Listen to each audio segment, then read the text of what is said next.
నమస్తే welcome to legend TV. Smita Sabharwal చేసిన వ్యాఖ్యలు మనం చూస్తూనే ఉన్నాం, వార్తలకు ఎక్కినాయి. సో దాని గురించి చాలా మంది కూడా ఇక్కడ మాట్లాడడం జరిగింది. డిజబిలిటీకి సంబంధించి కూడా వాళ్ళు సపోర్ట్ చేస్తూ కొంతమంది అయితే దాని మీద వ్యాఖ్యలు చేస్తూ ఆమె చేసిన వ్యాఖ్యలకు సంబంధించి తిప్పికొట్టున్న ప్రయత్నం కూడా చేస్తున్నారు. ప్రజెంట్ మనతో మాట్లాడే ప్రయత్నం చేద్దాం. నమస్తే సార్. నమస్తే అమ్మా. సార్ చెప్పండి, అంటే దగ్గర వ్యాఖ్యలు ఒక ఐఏఎస్ ఆఫీసర్ స్థాయిలో ఉన్న వ్యక్తి. అదే దానికి నేనే చెప్పేస్తాను. స్మితా సబర్వాల్ అనే మేడం యాజ్ ఎ బ్యూరోక్రట్గా ఆ వ్యాఖ్యలు చేయకూడదు. ఎందుకంటే 5-6 కోట్ల జనాభా ఉన్నటువంటి హ్యాండిక్యాప్ని, అలాగే ఎంతోమంది ఇదే సివిల్స్కి అది ప్రిపేర్ అవుతున్నారు. ఇదివరకు ఇది లేవు. ఇది 1916 యాక్ట్ ద్వారానే ఈ సర్వీసెస్లో ఇవి వచ్చినాయి. ఇది రిజర్వేషన్స్.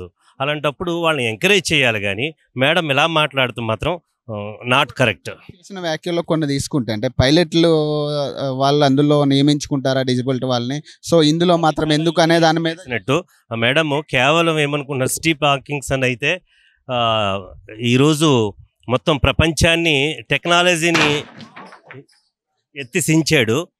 అంటే సైంటిస్ట్గా ఆయన కోసం మీకు బాగా తెలుసు.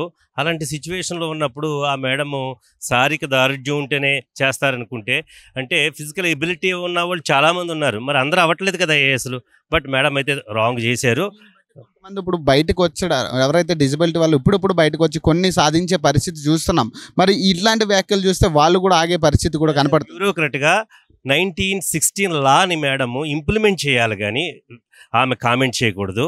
ఆమె లాని ఎన్ఫోర్స్ చేసే దాంట్లో ఆమె ఫెయిల్ అయినట్టు. ఎందుకంటే ఇప్పుడు రాజ్యపాలనలో అనేకమైన చట్టాలు ఉంటాయి. వాళ్ళు చేసిన చట్టాన్ని అమలుపరచాలే తప్ప ఆమెను కామెంట్ చేయకూడదు. మరి ఇప్పుడు మీ ప్రెస్ మీట్ ద్వారా ఏం చెప్పదలుచుకుంటున్నారు? మరి ఇప్పుడు అంటే ఈ ప్రెస్ మీట్ ఇప్పుడే నాకు తెలిసింది. అయితే దివ్యాంగుల మనోభావాలను మాత్రం ఆమె గాయపరిచారు. బట్ ఒక బ్యూరోక్రట్గా ఆమె అలా చేయకూడదు. మరి ఆమె ఎందుకు చేసిందో అయితే మాకైతే తెలియదు. బట్ దానికి వాళ్ళని ఇబ్బంది పెట్టకుండా ఆమె ఓవర్లుక్ చేసిందా లేకపోతే ఏ రకంగా అన్నదో ఆమె ఒకసారి ఆలోచించి వాళ్ళ మనోభావాలు దెబ్బతినకుండా 5-6 కోట్ల జనాభా ఉన్నటువంటి ఈ దివ్యాంగుల్ని వాళ్ళని అవమానపరచకుండా ఏం చేస్తే ఆమె చేయాలి. మీ తరపు నుంచి ఎలాంటి యాక్షన్ తీసుకోబోతున్నారు? మరి అది ఇప్పుడే కదా ఇప్పుడు ఇలా పెట్టారు. దాని తర్వాత మేమందరం ఖచ్చితంగా అందరు సపోర్ట్ తీసుకుంటాం. ఎందుకంటే ఇటు ముఖ్యమంత్రి గారు ఉన్నారు, రేవంత్ రెడ్డి గారు, అలాగే చీఫ్ సెక్రటరీ గారిని, అలాగే గవర్నర్ చాలా ఇంపార్టెంట్ ఎందుకంటే ఈ బ్యూరోక్రాట్స్కి.